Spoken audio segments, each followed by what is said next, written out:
Haji Zulkifli Zain, anggota DPRD Provinsi Sulawesi Selatan dari Komisi B yang membidani pertanian, perikanan, dan UMKM, melakukan kunjungan daerah pemilihan atau Kundapil.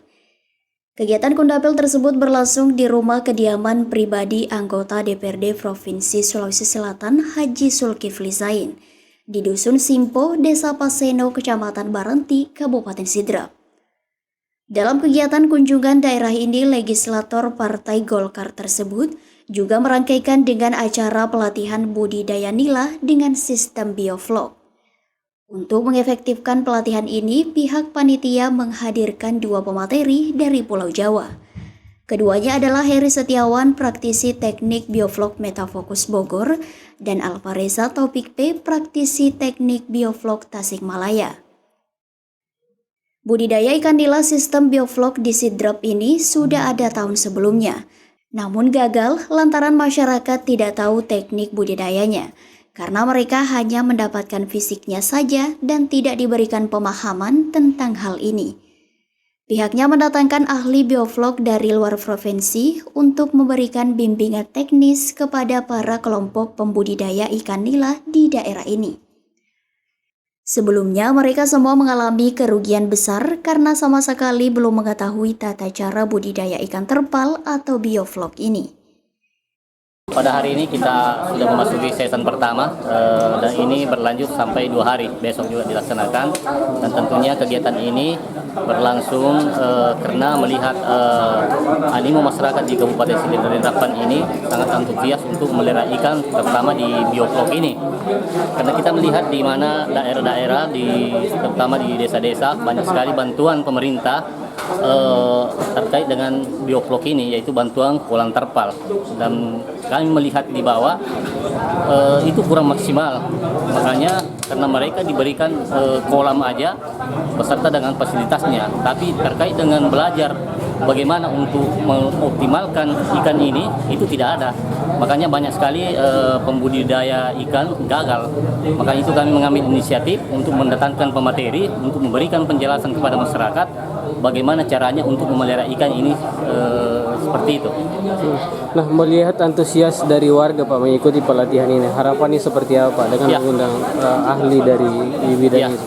Harapan kami mudah-mudahan dengan diadakan kegiatan seperti ini bisa memberikan pembelajaran kepada pelaku-pelaku budidaya ikan ini, bisa mengetahui bahwa seperti inilah yang harus dilakukan.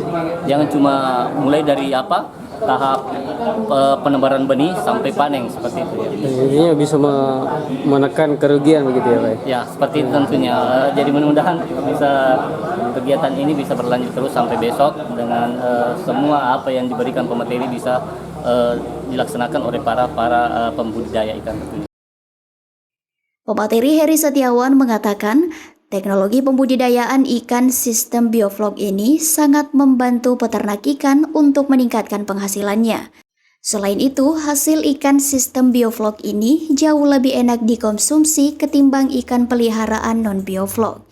Ini karena ikan-ikan peliharaan tersebut tidak makan lumpur dan hanya mengkonsumsi pakan dan bibit saja. Dalam kesempatan ini, warga masyarakat pembudidaya ikan diminta memberikan testimoni terhadap kegagalan mereka dalam sesi tanya jawab.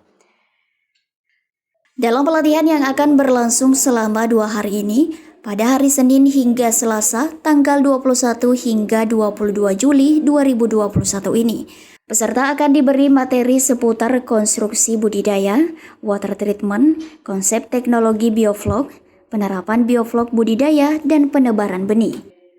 Selain itu ada juga ritual harian kolam, penyiapan dan pemberian pakan, formula untuk perawatan di air, dan problem dan solusi pembudidayaan ikan. Feses ikan yang seharusnya biasanya meracuni ikan itu menjadi flok.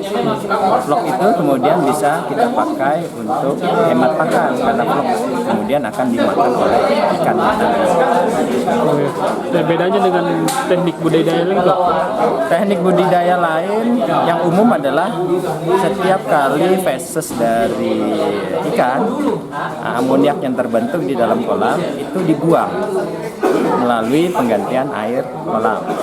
Tetapi di dalam teknik bioflok kita justru tidak membuang airnya, dan seluruh kotoran sisa yang ada di dalam air kita rubah kembali menjadi vlog, kemudian vlognya dimakan oleh ikannya.